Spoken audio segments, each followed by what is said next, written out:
Right, refreshed after 2 cups of tea. I put the battery on charge and it's stuck there doing nothing. So I put another battery on and that does nothing either. So what I'm going to do is I'm going to take the camera off and have a quick look at and see what happens when I look at some of this wiring for the starter. I turn the key, but it just nothing happens. Strange, isn't it? Let's have a look. So I thought I'd have a look at the wiring for the solenoid. It's you know, it's got a lovely twist on there. That's really nice. And they had a cover on here, a little hard plastic cover. Not really adequate, is it? So I'll tell you what we're going to do. We're going to get our tester out and we're going to see if we can get this running. But it looks like we've got somebody in a Volkswagen. I wonder who this is. So we've got Brent here and he's just turned up to have a look at his Land Rover. Unfortunately, we found out that the interior, he saved the interior, so he's got the roof lining, etc. Ooh, look, their swivel balls are good. Look, there. See these? They're good. They're good. It's missing a circlip, a little pin out there. We'll put one of those in before we put it back down. What else? We found out that this is an R380 gearbox. Indeed it is, because there's the clutch cylinder on this side. They've had a right mess about trying to put that in. Look at that pipe work. That is interesting to say the least. Because the LT77 is on this side and they've made a kind of an interesting exhaust pipe to go on. Oh, that's very interesting. Oh, it's got the mandatory leak out of the transmission. No, it seems to be... I wonder if they've changed the oil. There's an O-ring just up in here that leaks. I don't know if you can see. And it washes down here. You see there's no oil at the top. It washes down here. It's only a little O-ring. But somebody's been in at that before. Oh, yes, an engine mounting nut's missing. We'll put that on. Well spotted. Yes, that's it's a feature. Yeah, somebody's been into this before. There's a big washer on the bottom of here that shouldn't be there. Exhaust mounting is missing. Oh, they've got a mounting bolt on that side. The chassis is really good for the age. Oh, there's a bolt missing out of here as well. They didn't seem to care. All the bolts are missing out of here.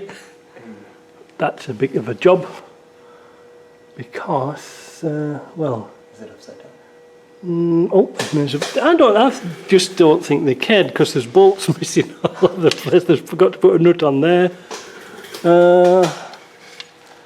Yeah. What else? What else can we see? It's had new brake pads in it. It's had some work done on this swivel at this side. Yeah, because you can see where they put silicone in here. There's a new seal in there.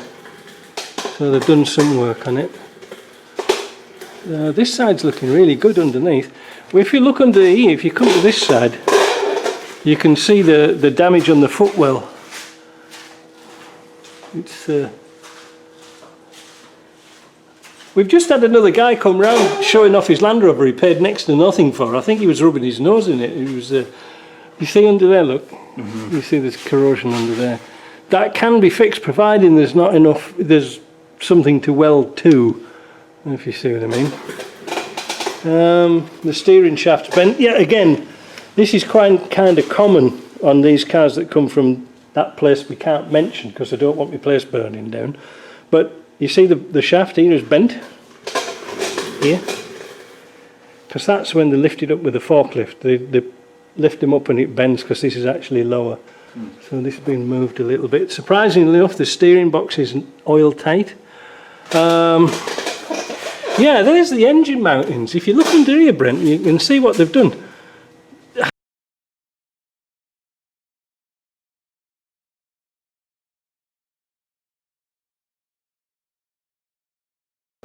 But they've used bits of angle and all sorts to weld in the mountings for this one. Interesting. Not the end of the world, you know, but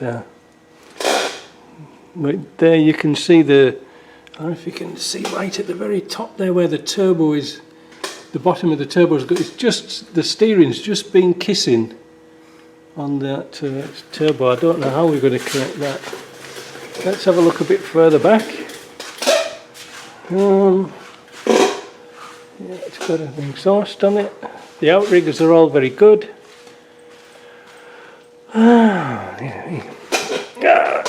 Let's have a look under here. It's got an oil leak out the differential, the axle here. I don't know what I'm talking about. Axle oil leak a bit.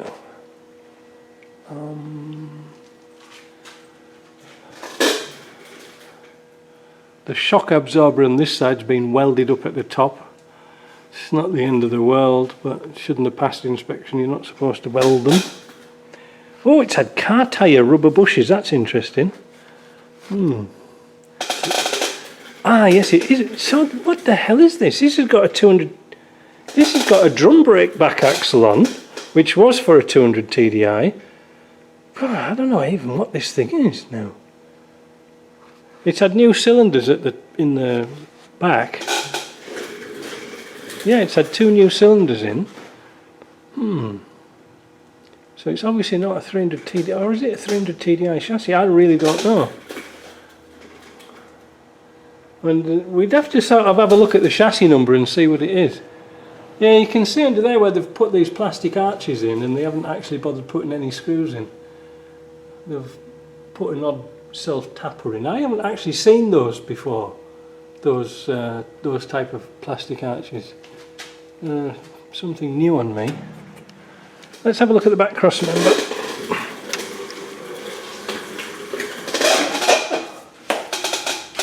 Oh, it's not bad. It's not bad at all. This side's going a little bit, but it's not structural.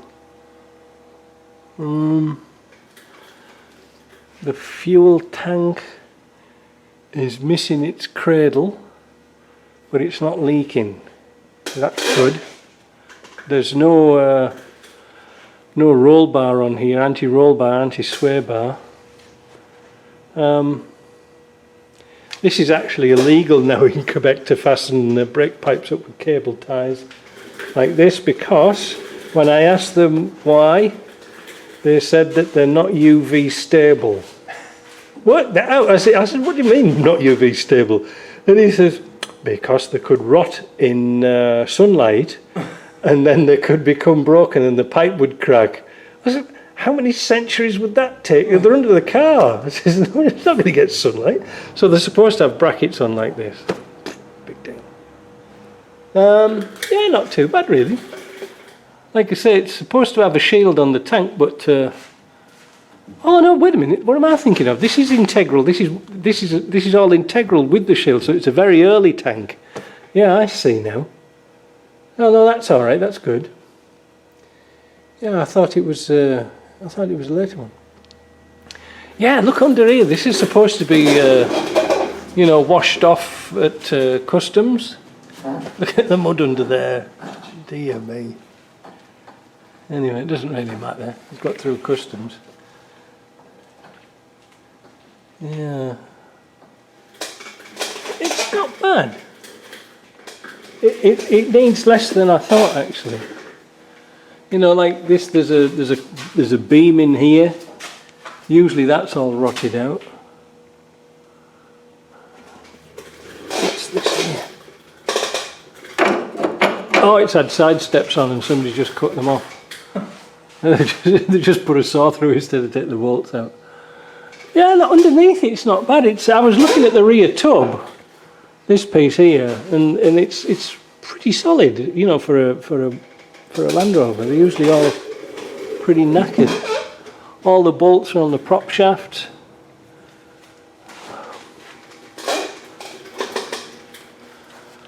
Yeah, it's got the very early type linkage on it, you know, so it has. I don't know why it's got an R380 box in it though. Interesting. I don't know why they've done it like that. Yeah, you can see there that... oh, what's this here? Is that the ground? It's maybe why it's not... oh, look at that. What a mess that is. Can you see that up there? Can you see that ground? They've just wrapped wire. There, you can see it now, look. They've just wrapped wire around that. That really needs an eyelet on it. That's probably one of the reasons why it wouldn't start properly. Well, not too bad. I mean,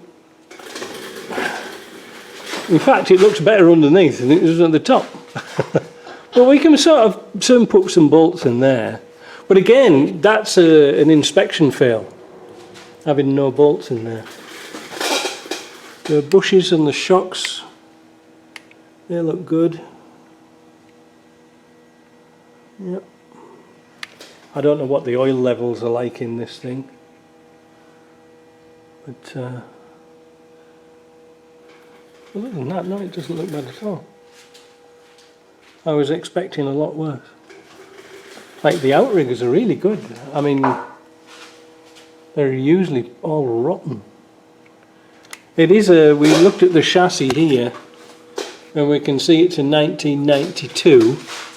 Yeah, it's a 1992 on there, so that's good, but we'll have to have a look. Wait a minute, let's go under here and see what this VIN number decodes as. We'll see that because it's got no VIN on it. It's had quite a few repairs on it, but it's not too bad, at least it's been done.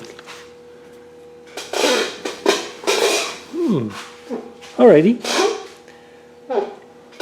Let's go and put those bolts on, and nuts and bolts, and see if we can at least stop the engine falling out.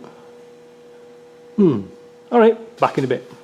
Whilst I was looking around, there is no engine mounting rubber in this side. They've missed it out completely. They've just put a nut and bolt through it. I wonder if that would lift up the engine to tip it over a little bit to put the mounting in. Would it take it off the turbo? Oh.